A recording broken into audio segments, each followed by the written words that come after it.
मेरे साथ में भारतीय जनता पार्टी मेहरौनगढ़ जिले के प्रवक्ता सुंदर धारीवाल जी। भैया जी, जो राहुल गांधी जी की सदस्यता रद्द हुई उसके बारे में आप क्या कहना चाहते हो? देखो, मैं इतना ही बोलना चाहता हूँ कि राहुल गांधी जिस तर्ज पे चल रहे हैं, 1947 में जिन लोगों को हमने देश से भगाया था, उनकी एक छोटी सी राजनीति थी कि फूट डालो और राज करो। फूट डालो और राज करो के अंदर उन्होंने देश के ऊपर 200 साल राज करके चले गए। आज कांग्रेस पार्टी उसी तर्ज पर है, राहुल गांधी के वही तर्ज है। लोगों को जातिवाद में बांटो और जातिवाद में बांटने के बाद इस देश के टुकड़े टुकड़े करो। नरेंद्र मोदी जी को, जो कि इस देश को एक करके चल रहे हैं, उनको किसी भी तरीके से विश्व पटल पर ख्याति प्राप्त न करने दें। ये राहुल गांधी की चाल थी। लेकिन जिस नियम को उनकी पार्टी के द्वारा ही बनाया गया था, जिस नियम के लिए उन्होंने मनमोहन सिंह जी का ऑर्डर फाड़ा था ऐसे करके, उसी ऑर्डर के तहत इनकी सदस्यता गई है।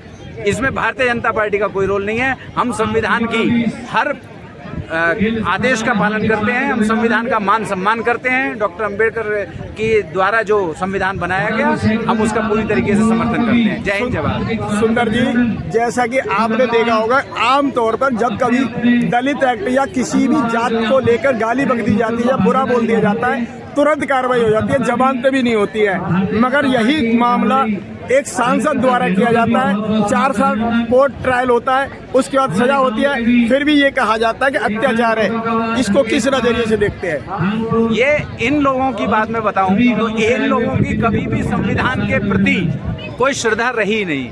संविधान को ये लोग मानते ही नहीं है। अगर संविधान को मानते हैं तो संविधान के द्वारा जो ये आदेश दिया गया है, उच्चतम न्यायालय के द्वारा जो आदेश दिया गया है, उसका सम्मान करें।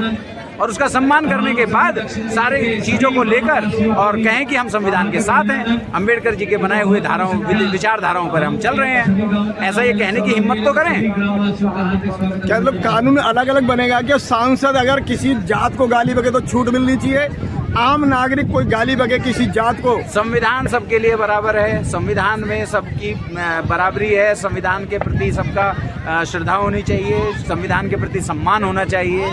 संविधान में कहा है कि जब किसी को कोई गाली नहीं दे सकते तो नहीं दे सकते।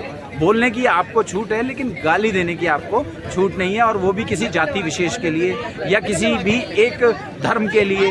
ये सब अगर वो कर रहे हैं तो वो कहीं ना कहीं गलत कर रहे हैं। ऐसे निर्णय और भी आने बाकी हैं, क्योंकि जीवन में पहली बार ऐसा हो रहा है कि संविधान के द्वारा किसी भी निर्णय को लिया जा रहा है। क्योंकि आज से पहले जितने भी न्यायालय थे वो सब एक परिवार के तहत उनके दबाव में काम कर रहे थे। आज पहली बार ऐसा हो रहा है कि न्यायालय पूर्ण रूप से स्वतंत्र होकर अपना कार्य कर रहा है। मगर विपक्ष तो कह रहा है कि ये संस्थाओं का राजनीतिकरण हो रहा है या तरह तरह के आरोप लगा रहे हैं, उसको आप किस नजरिए से देखते हैं? मैं एक ही चीज कहता हूँ, चोरों को सारे नजर आते हैं चोर।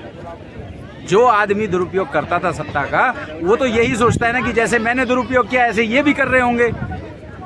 ये चीज है। मैं आपको फिर बता रहा हूँ कि ये दुरुपयोग सत्ता का उन्होंने किया था, आज सदुपयोग हो रहा है। उन्होंने कुछ दिन पहले एक शब्द कहा था कि मैं दुर्भाग्य से सांसद हूँ, तो वो दुर्भाग्य उनका हट गया। अब सौभाग्य की तरफ चले ना वो। धन्यवाद सुंदर जी।